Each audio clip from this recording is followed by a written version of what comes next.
Hello, boys and girls. It's Aunty Mimmi here. I've got another book for you. Today's book is called Twinkle the Tooth Fairy. Wow, that sounds exciting. Shall we have a look? Twinkle the Tooth Fairy says, "Look after your milk teeth. Brush them in the morning and before you go to bed. If you have the chance to brush your teeth after meals too, brush round and inside and out. When one of your milk teeth starts to wobble, it's getting ready to come out. Once it has fallen out, save it for me. Put it in your special tooth purse under your pillow so that it's easy for me to find. While you are asleep, I will leave a coin in its place for you to find in the morning.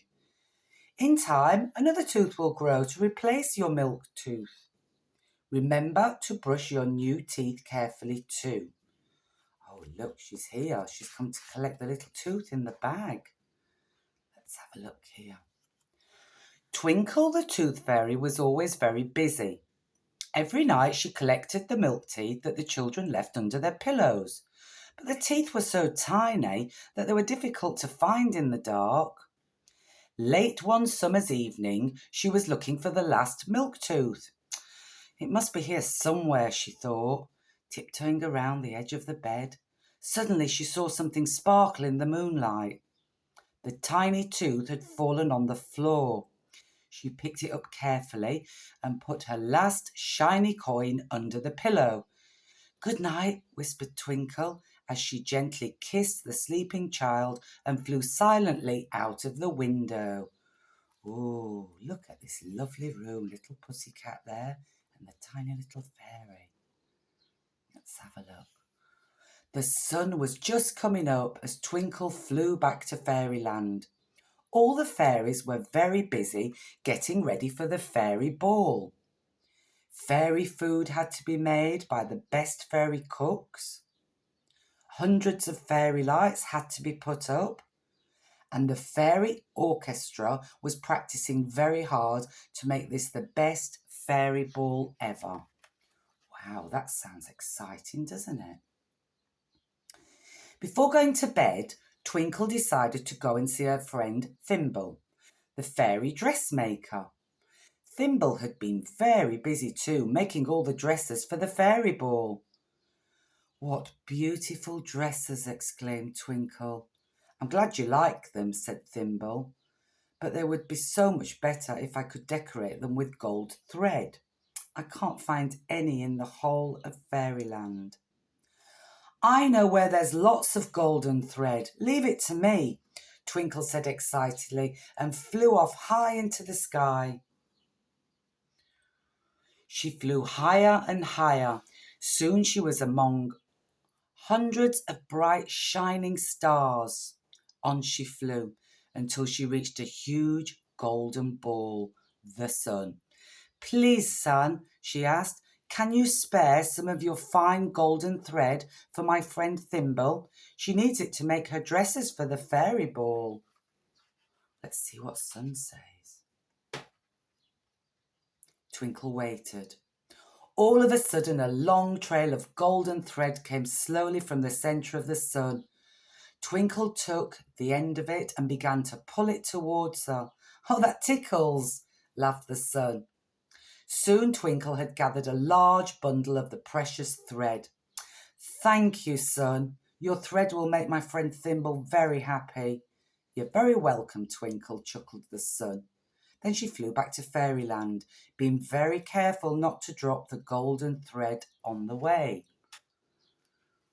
When Thimble saw what Twinkle had brought her, she clapped her hands with joy.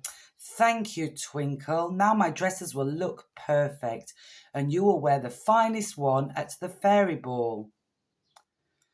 "I've never been to a fairy ball," said Twinkle quietly. "Why ever not?" asked Thimble. "It takes me such a long time to find all the children's teeth. I never get back in time," she said sadly. "Don't you worry. I'll think of something," said Thimble. Twinkle felt very tired after a busy night and went straight to bed. When Twinkle woke up in the morning, she was surprised to see a large bag at the foot of her bed. Inside the bag were the most beautiful purple and gold velvet purses. I wonder what these are for, she thought. Pinned to the bag was a note, which read, Dear Twinkle, I have made these special purses from the leftover fairy dress cloth. The children can put their teeth into them. The purses will be much easier for you to find in the dark. With a bit of luck, you'll be back in time for the ball. Your best fairy friend, Thimble. Oh, what a lovely idea. Let's have a look what happens. Later that evening, Twinkle collected all the children's milk teeth as usual. She left each child with a shiny coin tucked into one of the purses, which she carefully placed under their pillow. She whispered to the sleeping child, Please use your new purse to keep your next milk tooth safe under your pillow. When she had finished her night's work, she flew back home to sleep. Let's see what happens here. The night of the fairy ball had come at last. Everyone had travelled far and wide to be there. Twinkle was very excited and hoped that she'd be back in time to join the fun. But first she had her important job to do. When she flew off that night to collect the milk teeth, Twinkle was overjoyed to see that each child had put their milk tooth inside the purse. Now they were easy to find. She kissed each child and whispered, Thank you. After gathering them all up carefully, Twinkle flew quickly back to fairyland. When she was nearly home, Twinkle could hear the sounds of the fairy orchestra in the distance.